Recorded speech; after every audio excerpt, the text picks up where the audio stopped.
on n'avait vraiment pas de subvention. Honnêtement, il n'y avait pas de subvention. Même les stages que j'organisais, c'était sur fonds propres.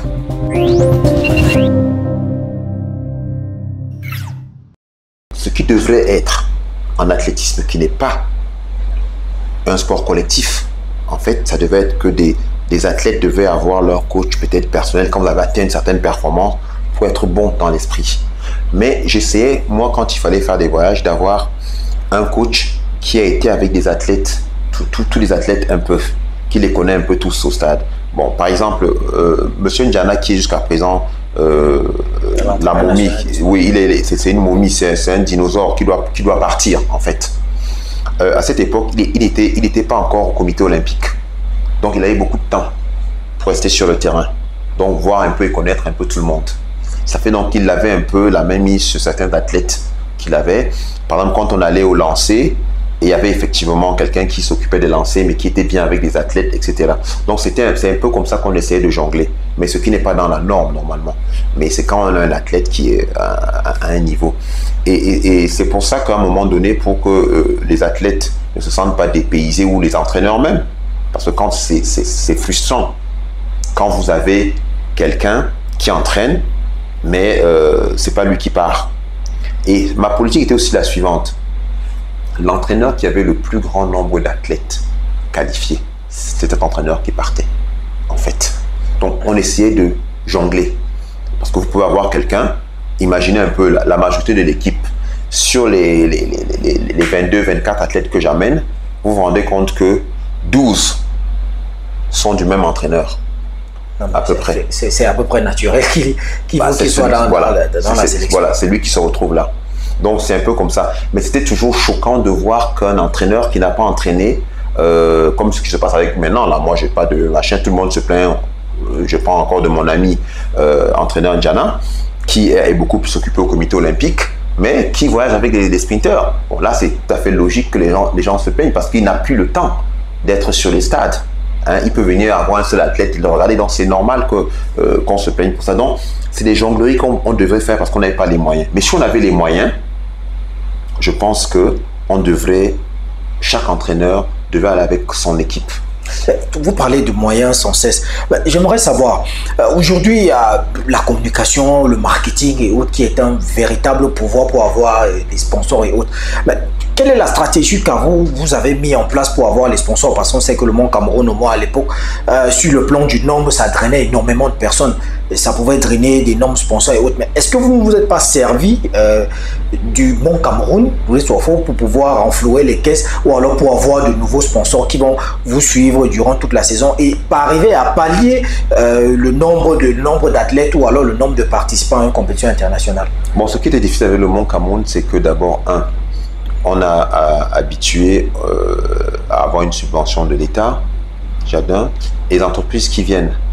Moi, quand je suis arrivé, j'ai pas eu le temps de mettre en place. Vous avez 4 ans, il fallait d'abord, les 2 premières années, je me suis battu à redonner la confiance à toutes les personnes dont je vous ai parlé là.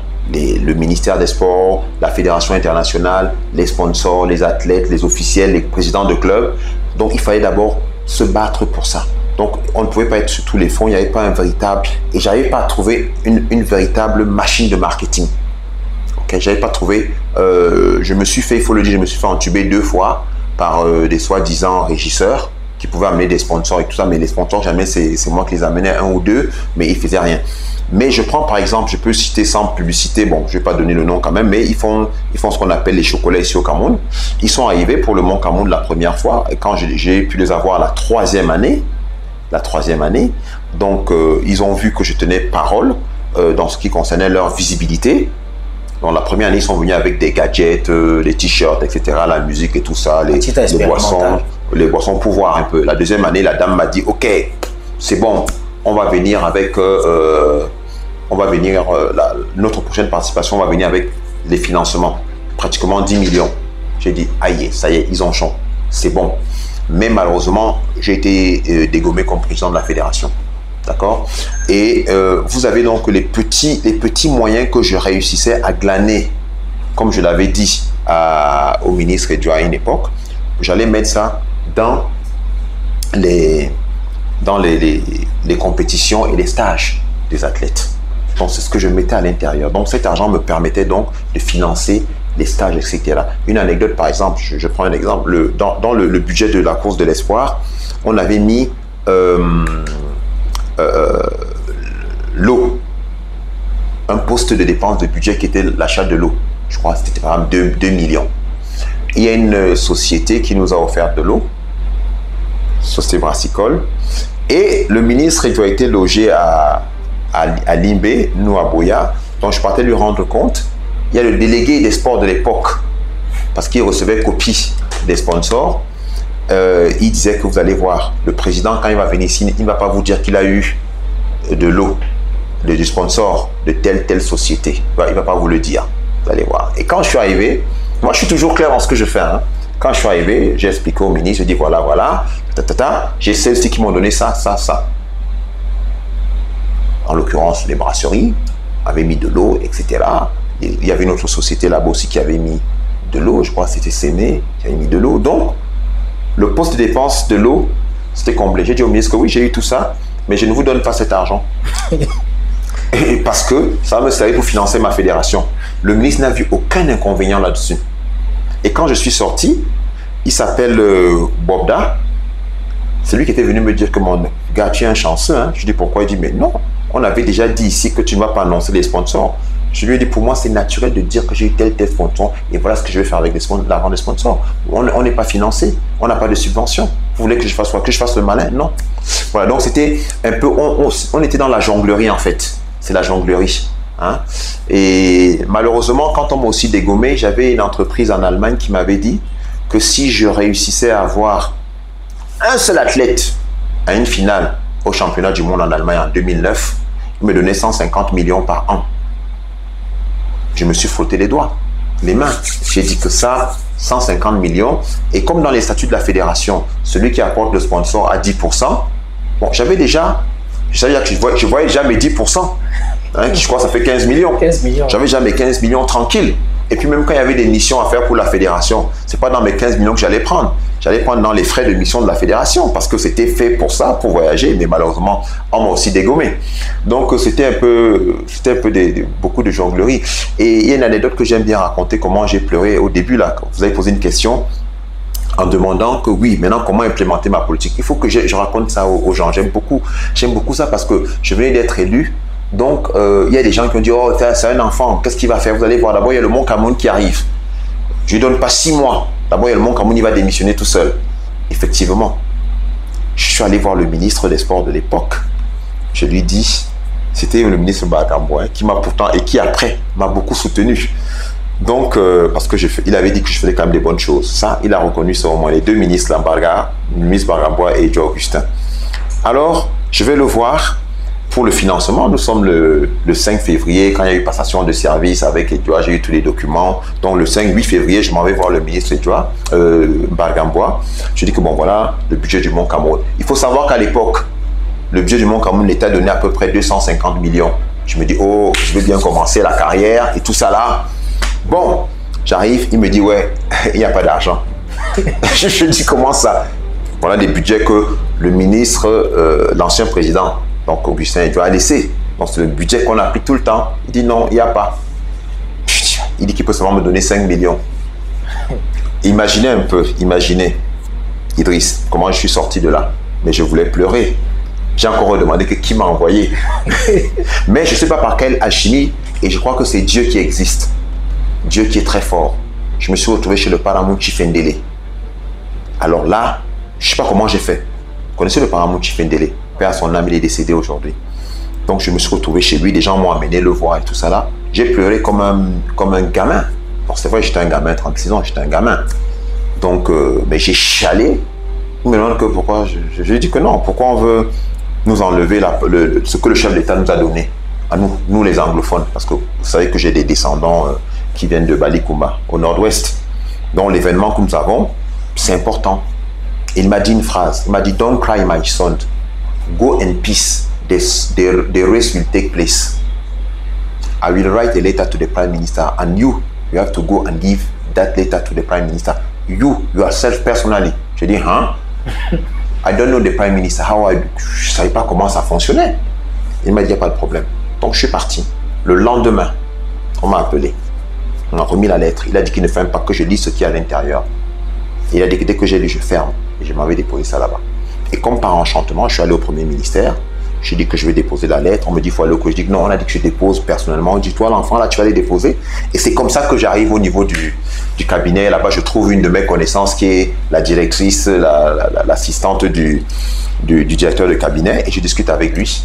Et c'est comme ça donc que j'ai réussi à avoir un financement, mais surtout à hauteur de 95 millions plutôt que des 300 machins. Et puis je dis, il n'y a pas de problème.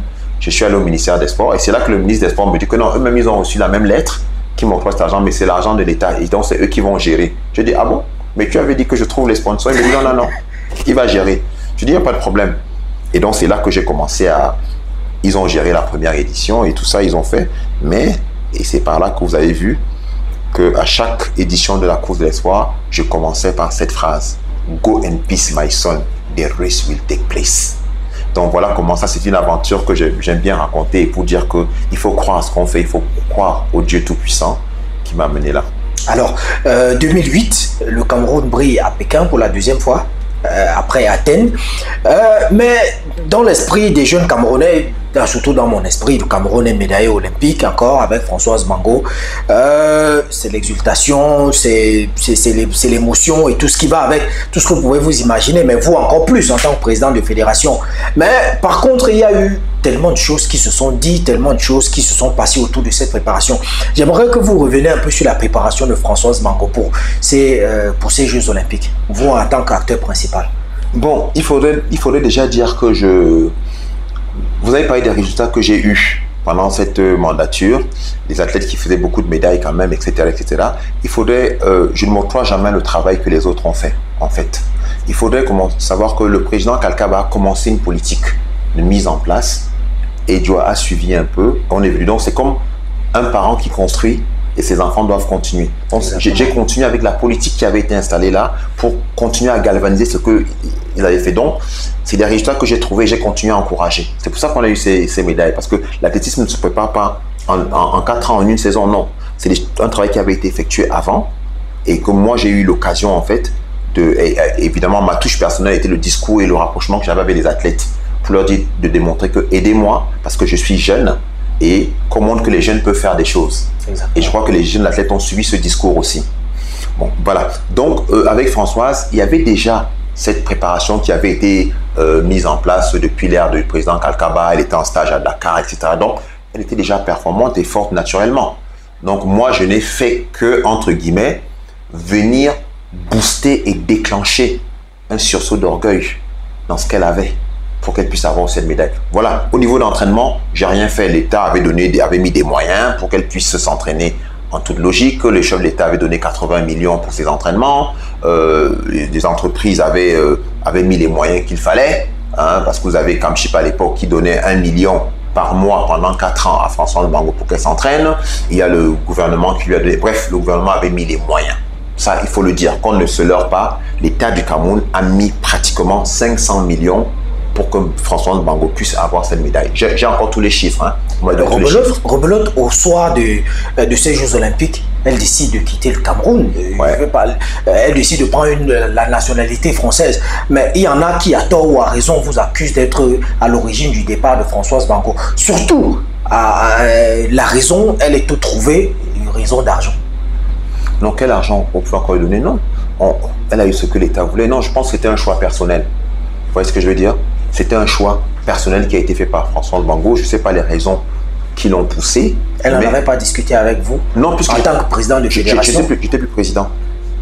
Quand Françoise Bango est partie pour la France, j'étais plus président.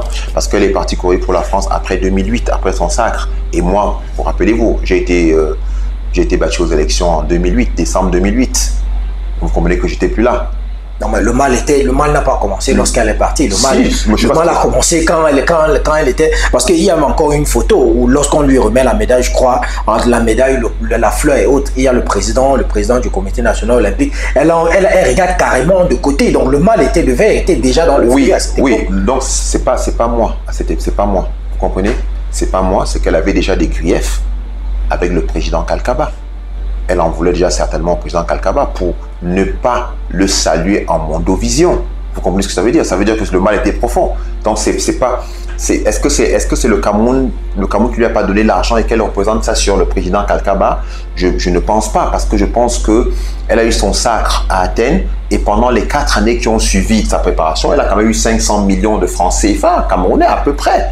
Donc, je ne pense pas que ce soit à ce niveau. Il y avait certainement d'autres griefs qu'elle avait peut-être avec le président Kalkaba. Parce que vous avez vu qu'elle a bien salué d'autres responsables camerounais. Donc, il y avait d'autres responsables camerounais qui étaient là. Et on voit bien qu'en mondovision, c'est avec le président Kalkaba qu'elle n'est pas d'accord. Donc, ça ne fait pas partie de ça. Moi, je dis, et je le redis encore, malgré ce que les gens ont pu penser, malgré ce qu'elle peut même penser, mais si Françoise j'avais été encore président à cette époque-là, je ne suis pas sûr qu'elle serait partie. Parce que j'aurais utilisé d'autres artifices. Parce que je vais vous dire, quoi qu'on dise, Françoise et moi, on s'entendait beaucoup, on a appris à se connaître en tant qu'amis, en tant qu'elle, ma petite sœur. Et on vous a prêté d'autres relations? Oui, bon, ça dépend je vais vous dire, par exemple, le seul grief que je pouvais reprocher à Françoise Bango, et jusqu'aujourd'hui, c'est que j'aurais dû être le parrain de son premier fils. Et vous voyez ce que ça veut dire. Oui. Hein, si je dois être le parrain de son premier fils, si je voulais me réclamer comment on appelle ça? Cet honneur, ce privilège, je devais être le parrain de son premier enfant. Donc, que ceux qui comprennent ce que je dis, comprennent. Vous voyez un peu ce que je veux dire? Et puis, comme je l'ai toujours dit, je ne pouvais pas être avec Françoise Bango alors que j'étais en relation avec peut-être sa meilleure amie. Donc, c'est un peu... Moi, je dis tout, hein, cru comme ça. Je peux être en relation avec sa meilleure amie et puis je commence les intentions qu'on prenne là. Non, c'était à un autre niveau. Hein, c'est un autre niveau. Mais je pense qu'avec ça, la connaissant, je savais comment elle pouvait compétir pour le Cameroun. Et je savais comment on aurait pu avoir une 3e médaille. Ça, c'est clair. Non, mais avec ce niveau de relation que vous avez, est-ce que vous n'avez pas essayé de la dissuader, de ne pas y aller ou alors... Je n'étais pas au courant. Puisque je n'étais même plus président. Puisque je ne voulais même pas m'approcher. Est-ce que vous avez vu que les présidents qui sont passés après, c'est ça, le fair play est parti. Est-ce que vous avez pensé à un président qui m'a invité avec les honneurs qui étaient dus à mon rang? Moi, quand j'ai pris la tête de la fédération, le ministre Edjoua et moi, on a gardé des bonnes relations. Ça veut dire que quand il est parti, puisque c'est lui-même qui m'a demandé, tu veux travailler avec qui quand j'ai gagné? Et il a mis les personnes que je lui ai dit, je veux travailler avec telle. Et c'est les personnes-là pour lesquelles il a voté. Il me dit, tiens, regarde, ne va pas dire que je... Donc, ce fair play. Et puisqu'il était mon conseiller technique numéro 1, le ministre Edjoua. Et c'est lui qui devait partir accompagner les athlètes aux Jeux africains. Bon, mais avant que les Jeux n'arrivent, il est passé ministre. Mais c'est lui qui était programmé pour ça. Donc, moi, j'étais complètement out de la fédération. Donc, je ne savais même pas ce qui s'est passé. J'étais au courant de rien du tout. J'ai appris, comme le Camerounais lambda, par les voies des médias, que Françoise Bango était partie. Mais moi, j'aurais pu aller à ce moment, même si j'avais été informé, j'allais tout faire pour lui dire que bon, écoute, maman, laisse-la faire que tu m'insultes là. Laisse-la faire que tu es fâché contre moi. Le pays, c'est là devant, on fait quoi? C'est la question qu'il faut poser, on fait quoi? Vous voyez un peu, non? Et à partir de ce moment-là, et ça m'a fait d'autant plus mal qu'elle n'est pas allée à Londres, parce qu'elle avait les capacités d'aller à Londres. Exactement. Les capacités d'avoir une médaille à Londres. Elle avait les capacités parce qu'elle devait avoir la bénédiction encore du peuple camerounais. Il ne faut pas qu'on s'amuse avec ça. Exactement. Donc, je crois que ça a été, bon, comme ça, quasi. Alors, quelles étaient les conditions qui ont prévalu à la fédération à la fin de votre règne pour que vous ne soyez pas réélu? Parce que généralement, les présidents, quand ils arrivent, ils sont au moins 1, 2, 3 mandats. Mais vous n'avez fait qu'un seul. Oui, moi, il paraît que j'étais trop gueulard. Et puis, il y a un mot d'ordre qui est passé au ministère qu'on appelait le T2S, c'est-à-dire que le tout sauf sa main. Donc, vous croyez personnellement ou bien... Non, je crois. Les consignes avaient été données. Je ne vais pas citer par qui, parce que avec cette personne, on rigole encore beaucoup aujourd'hui. Mais des consignes avaient été données. Des choses ont été données. On a fait exprès de laisser beaucoup de mes électeurs à l'extérieur. On a envoyé, puisque le commissaire du gouvernement qui était venu là, que le ministère avait envoyé, je l'ai vu dernièrement. Je lui dis que quand je vais croiser tes enfants quelque part, si je leur fais ce que tu m'as fait, est-ce que c'est sérieux? Il a dit non, tu sais. Et puis bon, je prends ça sportivement et je dis qu'il faudrait que les gens aillent un peu au-delà. Comme je vois des gens dans les réseaux sociaux, dans la vie, qui insultent certains responsables, alors qu'ils insultent pour leur vie personnelle, mais pas sur le travail qu'ils ont fait. Hein? Je prends un exemple simple. On est en train de vociférer, par exemple, après Mokulu, à la CNPS. Hein? Le DG de la CNPS, je prends cet exemple. Mais si vous voyez le travail remarquable qu'il a fait pour la CNPS, mais des avancées terribles. Mais non, parce qu'il est comme ça, parce qu'il a regardé telle femme, parce qu'il a fait ceci, il a sa vie privée. Mais est-ce que ce qu'il fait pour l'État, pour la nation, est intéressant ou pas? Mais c'est pour ça qu'on a une vision courte. Il faut qu'on voie au-delà de ce que l'être peut être. Je peux arriver au ministère, je vous embête, mais est-ce que je fais rayonner le Cameroun à l'international? Oui ou non, c'est ça qu'il faut voir. Mais bon, on n'a pas vu ça, on s'est intéressé à ma petite personne, à ma nature qui est que je suis fier de moi. Ce n'est pas la vantardise, mais c'est de la fierté. Donc voilà, donc c'est dommage. Et on a perdu beaucoup d'athlètes. Je vous rappelle que j'avais fait venir une Hongroise qui s'est naturalisée camerounaise. Mais elle est partie où? Est-ce que vous êtes au courant? Non. Il y a une Camerounaise, mais je vous assure que le Cameroun était au toit du monde. Parce que allez dans Jeune Afrique, tapez seulement l'athlète venu du froid. Tapez seulement l'athlète venu du froid. Jeune Afrique a mis un article comme ça. Paix à son âme, Alain Amobé sur RFI. Mais il m'a appelé il me disait que tout le monde me cherchait dans le monde entier. Parce que j'avais réussi. C'est l'image du Cameroun qui m'importait aussi. Un pays africain en athlétisme qui fait venir une Européenne qui court chez nous. Elle a battu le record. Regardez le record du marteau du Cameroun. C'était une Hongroise, Georgina Tot. Parce qu'il y avait l'intérêt du Cameroun que je visais aussi. C'est une Hongroise. Alors, si les Hongrois se rendent compte qu'il y a une Hongroise, une des leurs qui compétit pour un pays africain, quel est ce pays africain?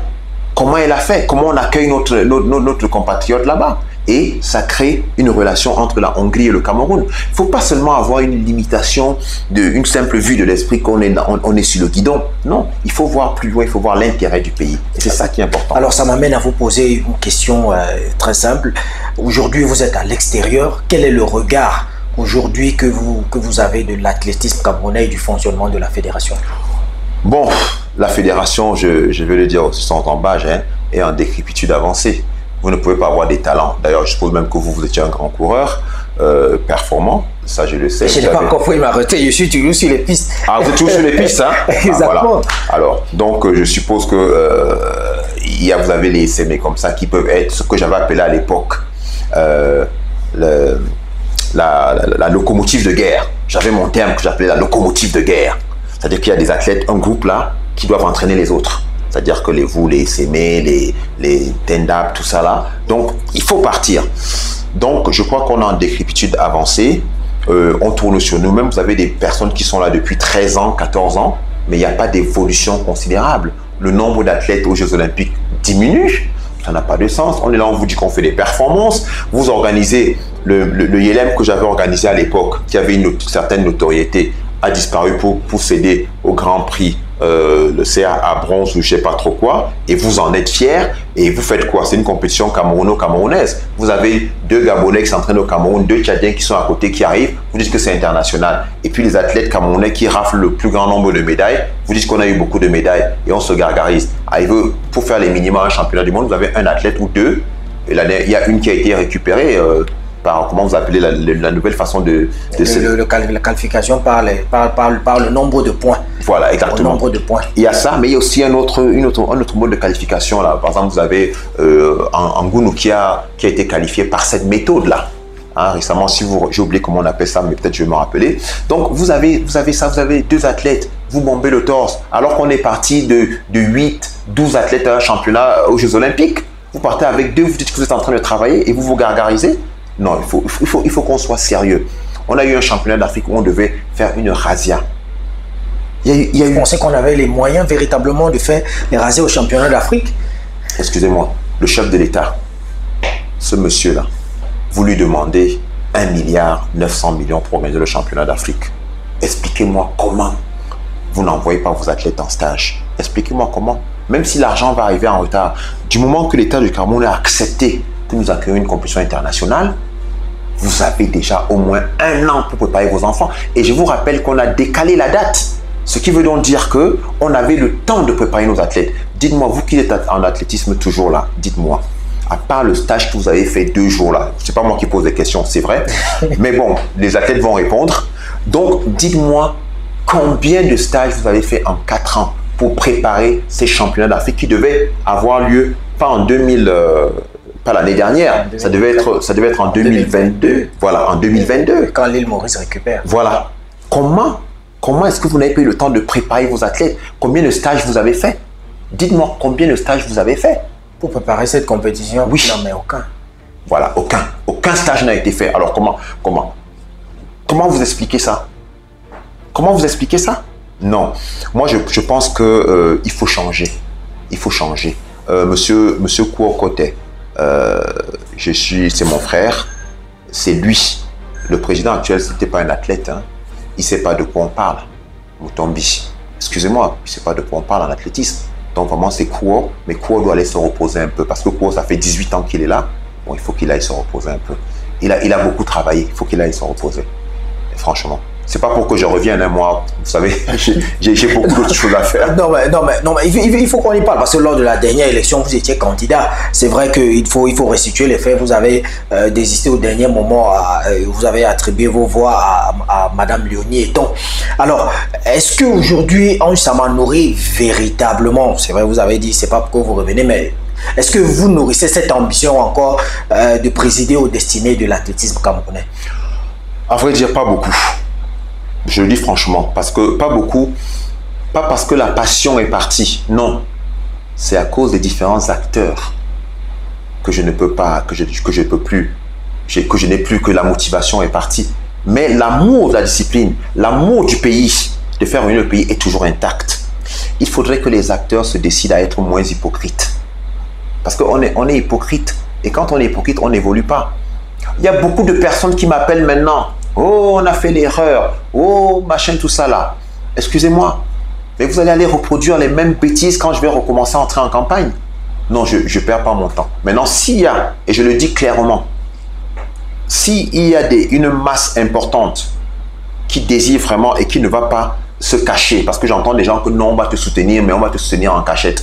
Mais vous me soutenez en cachette, ça veut dire quoi? Mais il faut assumer. Il faut assumer. Donc, je ne veux plus les soutiens en cachette ou machin là. Affirmez-vous si vous voulez le changement de l'athlétisme camerounais. L'équipe actuelle ne peut plus rien produire. Vous voyez ce que je veux dire? L'équipe ne peut plus rien produire. C'est fini. Ils vous mettront sur la table Emmanuel Essémé, Angono Linda. C'est quoi ça? Avec l'évolution que nous avons. Kosen Daré. Attendez un peu. Ils vous diront, je ne suis peut-être pas leur porte-parole, mais ils vous diront qu'au dernier jeu de la francophonie, on a complètement tout ramassé. Excusez-moi, francophonie. La dernière fois, on était sur le plateau avec monsieur Kouokote Charles. Mais vraiment, on a eu les jeux à la francophonie. Mais la francophonie, c'est quoi? Excusez-moi, la francophonie, c'est quoi? Les meilleurs ne viennent pas à la francophonie. Je suis désolé. Il y a les meilleurs qui ne viennent pas à la francophonie. Donc, il faut qu'on soit honnête envers nous-mêmes. Les meilleurs ne viennent pas à la francophonie. Il faut laisser ça tomber. Parce que ce n'est pas une compétition qui... Non, parce qu'on essaye des gens, on prend des plus jeunes, on met des gens qui n'ont pas le niveau. Et les autres, quand même, se préservent des blessures. Ils ont fait des machins. Et puis, francophonie, c'est vrai, il faut le dire, ça n'a pas la même prestance qu'un championnat d'Europe. Ouais. Les Jeux du Commonwealth. Du Commonwealth. Ça n'a pas la prestance. Allez au Commonwealth. Raflez-moi les médailles.